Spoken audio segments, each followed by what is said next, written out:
অনেক ধরনের কনফিউশন ছিল ইলেকশনের তফসিল হবে কিনা, কিন্তু এটা হওয়ার পরে একটা নির্দিষ্ট ডেট আসার পর আমরা দেখছি বাজারটা একটু নেতিবাচক। এর কোনো কারণ কি আপনি দেখছেন? অনেক স্টক কিন্তু under value, it's a good time to invest. তারপরেও মানুষ কেন সাইডলাইনে বসে আছে? কারণ তাদেরকে তো আপনার কনফিডেন্স দিতে হবে। এই পরিস্থিতিতে বিনিয়োগকারীদের জন্য আপনার কোনো পরামর্শ? এখন ভালো স্টকে ইনভেস্ট করেন, but not for trade, investment for long term. Ultimately gain হবে, কারণ কেউই এই মার্কেটকে এই অবস্থায় রাখতে পারবে না।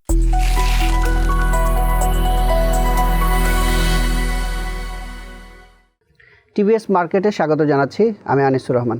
প্রিয় দর্শক, গত 11 তারিখে জাতীয় নির্বাচন এবং গণভোটের যে তফসিল দিয়েছে, তারপর অনেকের প্রত্যাশা ছিল মার্কেটটি একটু ইতিবাচক দিকে যাবে, কিন্তু আমরা দেখছি যে এই তফসিল ঘোষণার পর থেকে যে 4 কার্য দিবস লেনদেন হয়েছে, সেখানেও কিন্তু একটা নেতিবাচক প্রবণতা দেখছি। এই 4 দিনে 100 পয়েন্টের মতো কমেছে।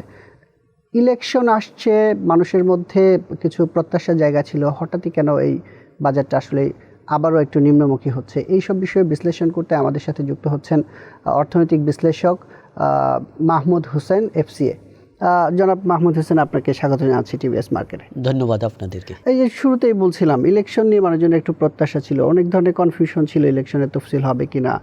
এটা নিয়ে অনেক বিনিয়োগকারীদের সাথে আমরা কথা বলছি, তারা বলছিলেন যে তারা একটু রয়েস হয়, কিন্তু এটা হওয়ার পরে একটা নির্দিষ্ট ডেট আসার পরও আমরা দেখছি বাজারটা একটু নেতিবাচক। এর কোনো কারণ কি আপনি দেখছেন? ধন্যবাদ আপনাকে। দেখুন, আপনি ঠিকই বলছেন যে ইলেকশন ফেব্রুয়ারিতে হবে কি না, এটা নিয়ে জনমনে প্রচণ্ড রকম আপনার আশঙ্কা ছিল, সন্দেহ ছিল। প্রধান উপদেষ্টা কিন্তু তার কথা রেখেছে এবং সে অনুসারে ইলেকশন শিডিউলও ডিক্লেয়ার হয়েছে। বাট প্রধান যে সমস্যাটা ক্যাপিটাল মার্কেটে হচ্ছে বা শেয়ার মার্কেটে হচ্ছে, যে শেয়ার বাজার তো এখানে ক্রেতা থাকবে, এখান থেকে যারা ফান্ড রেইজ করবে বিক্রেতা থাকবে, এবং এখানে রেগুলেটর থাকবে, এখানে যারা আপনার প্ল্যাটফর্ম দিচ্ছে, ফ্যাসিলিটেট করছে, ঢাকা স্টক এক্সচেঞ্জ থাকবে। তো এই সবগুলো পার্টির মধ্যে একটা বোঝাপড়া থাকবে, এই সবগুলো পার্টির মধ্যে একটা সহমর্মিতা থাকবে, এই সবগুলো পার্টির মধ্যে একজনের উপর আরেকজনের কনফিডেন্স থাকবে। দুর্ভাগ্য হলেও সত্যি যে বিগত শাসন আমলে ক্যাপিটাল মার্কেট থেকে দেদারসে কিন্তু ক্যাপিটাল লোপাট হয়েছে, আবার এখান থেকে কিন্তু ইনভেস্টেবল ক্যাপিটাল ডাইভার্ট করে কোনো বিজনেস অলিগারকে দেয়া হয়েছে। যদি উদাহরণস্বরূপ বলি, আমরা বেক্সিমকোকে সুকুক বন্ডে দেয়া হয়েছে। বাট এই নতুন সরকার আসার পরে যে মানুষজন অনেক দিন যাবৎ মুখিয়ে ছিল যে ক্যাপিটাল মার্কেট ভালো হবে, এবং সেটার একটা কিন্তু প্রভাব দেখাও যাচ্ছিল। বাট এই যে পারস্পরিক আস্থা এই মার্কেটে তৈরি করা যায়নি, এবং আপনার হচ্ছে এখানে ঢাকা স্টক এক্সচেঞ্জ তার ডিউ রোল প্লে করতে পারেনি, সে রিভাইভড একটা রোল প্লে করতে পারেনি। তারই কিন্তু রেজাল্ট দীর্ঘদিন যাবৎ এই ক্যাপিটাল মার্কেট এভাবে নিমজ্জিত অবস্থায় থাকা এবং কন্টিনিউয়াসলি আপনার এটা কিন্তু নিম্নমুখী একটা সূচক থাকা, এটা দুর্ভাগ্যজনক। কারণ এখানে ভালো কিছু সংস্কারের কাজ হয়েছে। বিশেষ করে আমি বলবো যে আইনের শাসন, এটাকে এনশিওর করার জন্য বর্তমান কমিশন কিন্তু খুব ভালো কিছু পদক্ষেপ নিয়েছে। তারা কিছু পদক্ষেপ নিয়ে দেখিয়েছে যে আইনের শাসনের বাধ্যবাধকতা শুধু বইয়ে থাকবে না, আইনে থাকবে না, এটাকে অ্যাকশনে রূপান্তরিত করা হবে। সেই অনুসারে ব্যবস্থা নিয়েছে, যাতে পরবর্তীতে এখান থেকে অর্থ লোপাট বন্ধ হয়, এখান থেকে জুয়াচুরি বন্ধ হয়। ওর রেজাল্ট অনুসারে ক্যাপিটাল মার্কেটে যে একটা পজিটিভ ভাইব হওয়ার কথা ছিল, সেটা কিন্তু হয়নি। না, আমরা একটা জিনিস যদি বলি, আপনি বলছিলেন যে Dhaka stock exchange, Chattogram stock exchange তাদের রোলগুলো আগের বার প্লে করতে পারে না আগের আমলে। এখন যে সংস্কারগুলো হয়েছে, আপনার কি মনে হচ্ছে এখন দুই স্টক এক্সচেঞ্জ তার যে মেইন রোল সেটা প্লে করতে পারছে? আমি বলবো যে দেখেন, সংস্কার যেটা হয়েছে সেটা মেনলি কিন্তু বাংলাদেশ সিকিউরিটি এক্সচেঞ্জ কমিশনের দিক থেকে হয়েছে।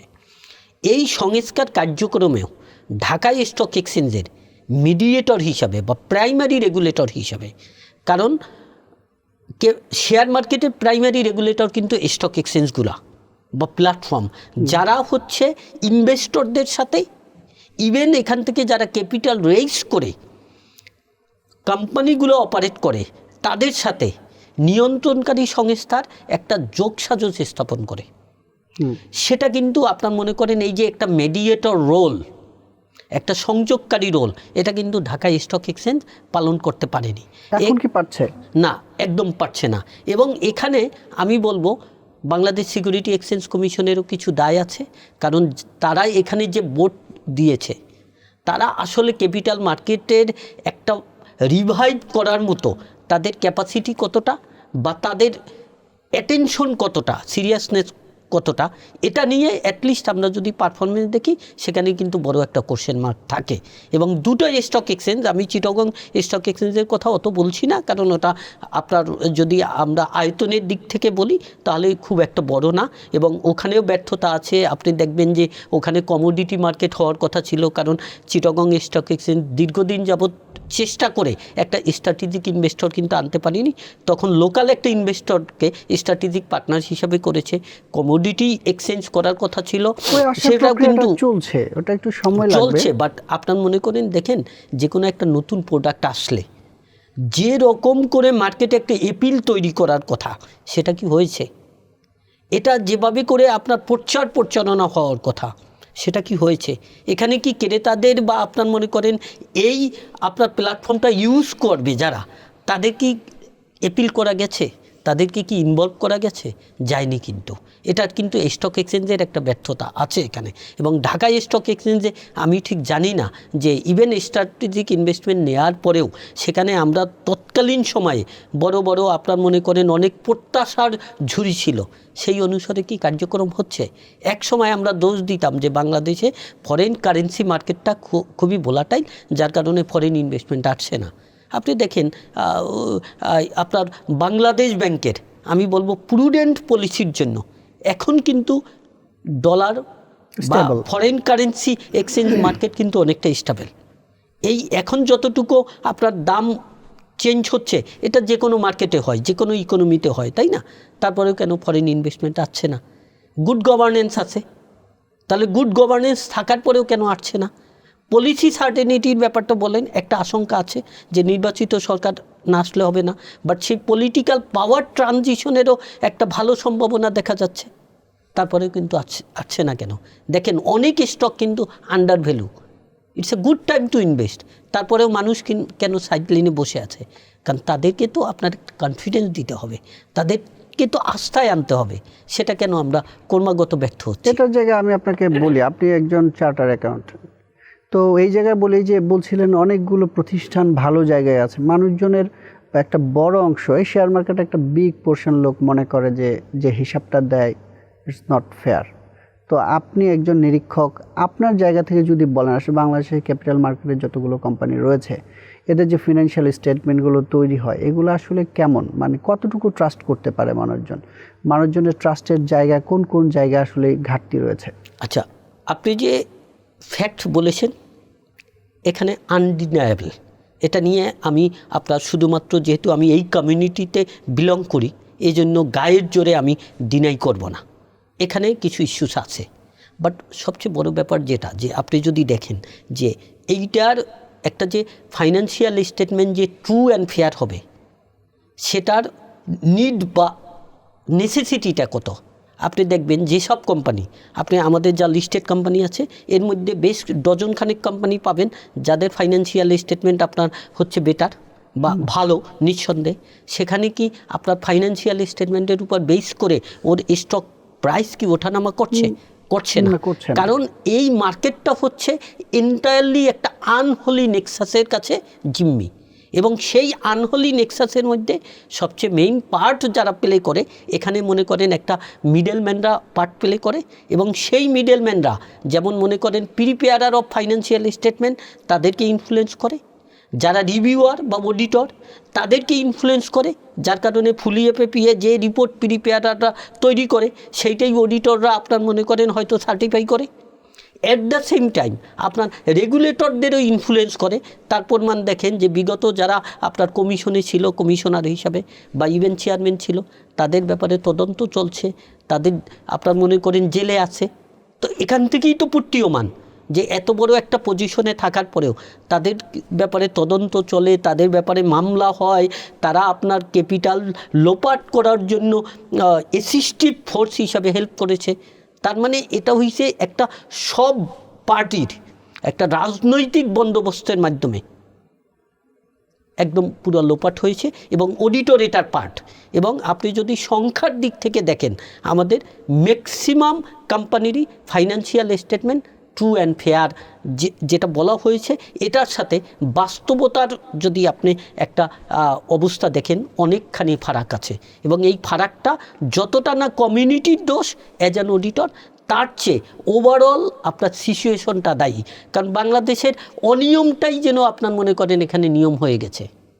আমি একটা বিষয় আপনার কাছে একটু জানতে চাই। আমরা যখন জুনের শেষের দিক থেকে যখন মার্কেটটা বাড়তে শুরু করেছিল, সেটা মোটামুটি সেপ্টেম্বর শেষ নাগাদ পর্যন্ত একটা ঊর্ধ্বগতিমুখী ছিল। তারপরে যখন ব্যাংক মার্জ নিয়ে অনেক কিছু আগায় গেল, ব্যাংক মার্জ হবে 5টা ব্যাংক, এই ব্যাংকের শেয়ার হোল্ডাররা কিছু পাবে না, এই ধরনের কথা। তারপর আরও আনুষঙ্গিক জুন ক্লোজিং কোম্পানির হিসাব আসবে, সব মিলে মার্কেটটা আবার একটা ডাউন ট্রেন্ডে গেল। এখন এসে আমরা দেখছিলাম যে মাঝখানে একটু মনে হচ্ছিল যে আবার বোধহয় ইউটার্ন করবে। সেই জায়গা থেকে দেখলাম যে আর এই মাসের শুরুর দিকে বলা হয়েছে যে 9টি আর্থিক প্রতিষ্ঠানকে মার্জ করা হবে। এর মধ্যে প্রায় 8টা কোম্পানি সম্ভবত পুঁজিবাজারে তালিকাভুক্ত। আপনার কি মনে হচ্ছে যে এই বাজারের যে কনফিডেন্স যতটুকু ফিরতে ধরে, এই সব কারণে কনফিডেন্স লুজ করে কেন? কারণ বিনিয়োগকারীরা যদি এই জায়গায় অনুষ্ঠিত হয়, ব্যাংকে যারা আমানত রাখছে তারা পাচ্ছে, বাট ব্যাংকে শেয়ার যারা কিনছে তারা পাচ্ছে না। এই বিষয়গুলোকে আপনি আসলে পুঁজিবাজারের জন্য কিভাবে দেখছেন? দেখুন, এটা পুঁজিবাজারের জন্য হতাশাজনক, নেতিবাচক, এ নিয়ে কোনো কোশ্চেন নাই। বাট এখন আপনি যদি আইনের দিক থেকে দেখেন, শেয়ার হোল্ডাররা হয় রেসিডুয়াল যে অ্যাসেট থাকে সেটার আপনার অংশীদার বা সেটার বেনিফিশিয়ারি। যখন একটা কোম্পানির third party liability pay off করে কোনো রেসিডিউ থাকে না, তখনই হচ্ছে যে বিনিয়োগকারী বা শেয়ার হোল্ডাররা কিছু পাবে না ওই দিক থেকে। বাট কথা হচ্ছে এই প্রসেসে শেয়ার হোল্ডারদের তো ইনভলভ করতে হবে। সেটা কি করা হয়েছে? সেটা করা হয়নি। ইন্ডিপেন্ডেন্ট ডিরেক্টর নিয়োগ দেওয়া হয়, এটা তো একটা পার্ট অফ না, independent director is not representative of share holder. না, আপনাকে এটা মাথায় রাখতে হবে। নাম্বার 1, আমি একটু আপনাকে বলি, দেখেন নতুন একটা ব্যাংকিং রেজুলেশন অ্যাক্ট করেছে, ওই অনুসারে বাংলাদেশ ব্যাংক এটা করেছে। ওনারা যেটা রাইট মনে করেছে ওটাই করেছে। দেখুন, বাংলাদেশ ব্যাংকের ইন্টারভেনশন ফাইন্যান্সিয়াল ইনস্টিটিউশনের জন্য, সেটা ব্যাংক হোক অথবা আপনার এনবিএফআই হোক, দরকার আছে। কারণ এখান থেকে অনেক লুটপাট হয়েছে। বাট তারা যেভাবে ইন্টারভেনশনটা করেছে, এইটা কি আসলে রাইট অ্যাপ্রোচ হয়েছে? এটা নিয়ে কি যাচাই বাছাই হয়েছে? এটা নিয়ে অন্য কোনো অল্টারনেটিভ আছে কি না সেটা কি দেখা হয়েছে? আপনি দেখেন, এই যে মার্জ করে দেয়া হলো, এর আগে বাংলাদেশ শিল্প ব্যাংক, বাংলাদেশ শিল্প ঋণ সংস্থা, এ দুটোকে আপনার মনে করেন মার্জ করে বিডিবিএল করা হলো। সেটা কি সফল হয়েছে? দেখেন, যে 10টা ব্যাংক হাইয়েস্ট লোন ডিফল্ট, এর মধ্যে বিডিবিএলও একটা। তো ওখান থেকে আমরা কেন শিক্ষা নিলাম না? এখন আমরা যেভাবে করছি এটা কি ঠিক হচ্ছে? নাম্বার 1। নাম্বার 2 হচ্ছে, এখানে দেখেন ক্যাপিটাল মার্কেট থেকে আপনি অ্যাজ এ ইনভেস্টর আপনি একটা এক্স কোম্পানির শেয়ার কিনলেন, সে ব্যাংক হোক বা ফাইন্যান্সিয়াল ইনস্টিটিউশন হোক। তো এটার যে শেয়ারের যে অবহিত মূল্য ছিল, সেটা আপনার মনে করেন অ্যাপ্রুভ করলো কে? Bangladesh security exchange commission. একে লিস্টেড করলো কে? Dhaka stock exchange. তখন প্রাইমারি রেগুলেটর হিসাবে দেখভাল করার দায়িত্ব কার ছিল? বাংলাদেশ ব্যাংক। তখন কেউ কিছু করেনি। 1 টাকার জিনিসকে 60 টাকা দেখানো হয়েছে। অনবরত আপনার মনে করেন সেই 1 টাকা থেকে ভ্যালু কমতে কমতে লুটপাট হতে হতে এটা -3 টাকা হয়েছে। তখন সবাই চোখ বন্ধ করে ঘুমিয়ে আছে। এখন এন্টায়ার ইম্প্যাক্টটা আপনার মনে করেন বিনিয়োগকারীদের ঘাড়ে দেওয়া হচ্ছে। এটা কি যথাযথ হচ্ছে? সেই জায়গা থেকে আমি বলি, যদি আমানতকারীরা তাদের টাকা একটা পোর্শন ফেরত পায়, তারাও একটা নিয়ন্ত্রক সংস্থাগুলোর ব্যর্থতার কারণে তারা ফেল করছে। সেই জায়গায় সিকিউরিটি এক্সচেঞ্জ, বাংলাদেশ ব্যাংক বা অন্যান্য রেগুলেটরি বা যারা আপনারা অডিট করেন তাদের ফেইলিওর বিভিন্ন কারণে হচ্ছে, বিনিয়োগকারীরাও এখানে ফেল করছে, লোকসানের মুখে পড়ছে। তো ওরা টাকা পাচ্ছে, আমানতকারীরা টাকা পাচ্ছে, বিনিয়োগকারীদের একবারে নিঃস্ব করে দেওয়া হচ্ছে, তাদের কোনো শেয়ারই থাকছে না। এইটা অন্যভাবে তাকে শেয়ার হোল্ডার রেখে অন্যভাবে ম্যানেজ করার কোনো সুযোগ ছিল কিনা? দেখুন, আমি বলবো কি, এখানে আইনি কনসিডারেশন একটা, বর্তমান যে আইন আছে সে অনুসারে আপনি আইনের কোনো ব্যত্যয় বলতে পারবেন না। যদিও ব্যাংকিং রেগুলেশন অ্যাক্ট এটা আমাদের যে কনস্টিটিউশন আছে ওর স্পিরিটের সাথে একদম অ্যালাইন কিনা সেটা নিয়ে আইনজ্ঞ যারা তারা বিচার বিবেচনা করে উচ্চ আদালত বলতে পারবে, বা উচ্চ আদালত বলতে পারবে যে আপনার বাংলাদেশ কনস্টিটিউশন যে রাইট একজন সিটিজেনকে দিয়েছে ব্যাংকিং রেগুলেশনে সেই রাইটকে খর্ব করা হয়েছে কিনা। ওই এরিয়ায় আমি যাব না।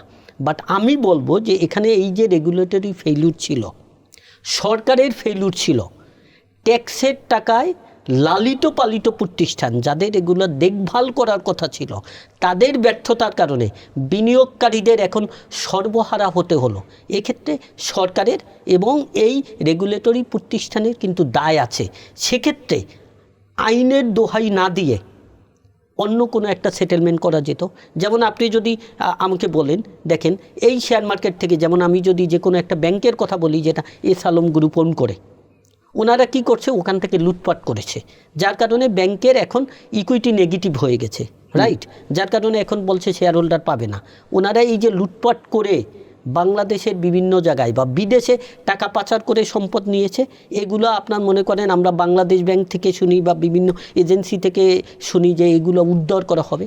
তো যখন উদ্ধার করা হবে সেখান থেকে এই ব্যাংকগুলোই তো আসার কথা, কারণ টাকাটা তো ব্যাংক থেকে গেছে এবং সেই ব্যাংকের তো নেগেটিভ ইকুইটি হয়েছে। তখন এটা যখন আসবে, রিয়েলাইজ হবে, তখন তো পজিটিভ কিছু হবে। তাহলে শেয়ার হোল্ডারদের এখানে কিছু পাওয়ার কথা না? এবং এখানে রাষ্ট্র তার ব্যর্থতার জন্য তার সিটিজেনকে কম্পেনসেট করবে না? না, এইটা আপনার কথার সাথে আমি একমত যে যদি এটা কখনো আবার রিভাইভ করে সেই জায়গা থেকে তো একটা অপশন থাকেই যে আমার জেনে আপনার না বলছিলেন এটা এখন পজিটিভ হয়েছে, আপনি আমার অংশ পাবো না, এই কথাও যেমন ঠিক। কিন্তু আবারও যে বলছিলেন যে সরকারি বিভিন্ন সংস্থা করে যারা করেছে তারা কেউ দেশে নাই, তারা যারা ঊর্ধ্বতন কর্মকর্তা ছিলেন, যারা নেতৃত্ব, তারা পলাতক অথবা জেলে আছে, তাদের টাকা পাওয়া যাবে কিনা সেটা একটা ভিন্ন বিষয়। আমি একটু অন্য জায়গায় যেতে চাই। এই যে নির্বাচনকে ঘিরে পুঁজিবাজারের যে প্রত্যাশার জায়গা, কিছু সংস্কার হয়েছে, মানুষজনের মনে করছে যে অনেক দিন পর একটা ভালো নির্বাচন হলে, একটা স্থিতিশীল সরকার হলে সেটার একটা গ্রোথ হবে। এখন হচ্ছে ডিসেম্বর মাস চলে, 2 মাসের মতো রয়েছে ইলেকশনের। এই সময়টাতে বাজার আসলে কেমন যাবে? অনেকের এক্সপেকটেশন যে ভালো সরকার আসলে, যদি ফেব্রুয়ারিতে ইলেকশনের পরে একটা স্থিতিশীল সরকার হয়, বাজার অনেক দূর যাবে, এরকম প্রসপেক্টও বেশ কয়েকটা সংস্থাও করেছে। তো আপনার জায়গা থেকে যদি একটু বলেন যে আসলে এই সময়টা প্রি এবং পোস্ট কেমন যাবে? দেখুন, আপনার কোশ্চেন আসবো, এর আগে আমি আগের যে কোশ্চেন করেছেন ওখানে ছোট একটু অ্যাড করি। এটা হচ্ছে যে দেখেন, সরকারের একটা দায় আছে এই ব্যাংকগুলো বা ফাইন্যান্সিয়াল ইনস্টিটিউশনগুলো ফেল করার জন্য। ওই দায় থেকে দায়িত্ব নিয়ে বিনিয়োগকারীদের অবস্থা চিন্তা করে সরকারের কিছু একটা করা উচিত বলে আমি মনে করি। আপনার নেক্সট কোশ্চেন হচ্ছে যে ক্যাপিটাল মার্কেটের সম্ভাবনা আগামী ইলেকশনের পরে বা একটা ভালো একটা গভর্নমেন্ট আসার পরে। দেখেন, আপনি যদি অর্থনীতির অবস্থা দেখেন, আমাদের ক্যাপিটাল মার্কেট পরিপূর্ণভাবে পরিস্ফুটন হয়নি। 18 কোটি জনগোষ্ঠীর একটা দেশ, আমাদের যে জিডিপি সাইজ, এখানে জিডিপির সাথে যদি আপনি ক্যাপিটাল মার্কেটের কন্ট্রিবিউশনের রেশিও দেখেন, তাও পাশ্চাত্যের দেশের কথা তো বাদই দেন, পার্শ্ববর্তী দেশ বা এমার্জিং কান্ট্রির সাথে কোনোভাবে তুলনা করার মতো জায়গায় কিন্তু নাই। তো এই ক্যাপিটাল মার্কেট যদি গুড হ্যান্ডে থাকে তাহলে এটা ডেভেলপ করবি। এটা হচ্ছে দেখেন, অর্থনৈতিক বাস্তবতা খুবই রূঢ় এবং অর্থনৈতিক যে আপনার মনে করেন একটা ট্রেন্ড থাকে ওটা কিন্তু হয়ই। অনলি থিং আমাদের এখানে আমি বলবো যে এখানে গুড হ্যান্ডে থাকাটা মানে এখানে এসে কারোর একদম সুপারম্যান হিসাবে পারফর্ম করার নাই। অ্যাটলিস্ট তারা যেন ক্যাপিটাল মার্কেটে নেগেটিভলি পারফর্ম না করে। যদি নেগেটিভলি পারফর্ম না করে এই ক্যাপিটাল মার্কেট অনেক দূরে যাবে এবং ভালো হবে, কারণ এটা হচ্ছে অর্থনৈতিক নিড। কারণ দেখেন, আমরা মধ্যম আয়ের দেশে যাচ্ছি। মধ্যম আয়ের দেশে শুধুমাত্র ব্যাংকিং ফাইন্যান্স দ্বারা শর্ট টার্মের ফান্ডিং করে লং টার্মে আপনার ফান্ডিং করার মানে লোন দেওয়ার মাধ্যমে একটা মধ্যম আয়ের দেশ কখনো টিকে থাকতে পারে না। এখানে ক্যাপিটাল মার্কেট ভাইব্রেন্ট হতেই হয়, পারফর্মিং হতেই হয়। তো আমি আশা করি এটা হবে। The only thing we require যে আপনার অ্যাপ্রোপ্রিয়েট পিপলের হাতে এটা থাকা দরকার, এবং এখানে কিছু পলিসি রিফর্ম দরকার। কারণ আমাদের যে মানি মার্কেটের পলিসি যেটা আছে বা ব্যাংকিং পলিসি আছে, এটাই ক্যাপিটাল মার্কেটের লং টার্ম অ্যান্ড সাস্টেইনেবল গ্রোথের জন্য ডেট্রিমেন্টাল, নেতিবাচক। কারণ হচ্ছে আপনার মনে করেন এই ছোট ছোট ফান্ড কালেক্ট করে, আপনার শর্ট টার্মের ফান্ড কালেক্ট করে ব্যাংকে কখনো অ্যালাউ করা উচিত না যে প্রজেক্ট লোন দেয়া।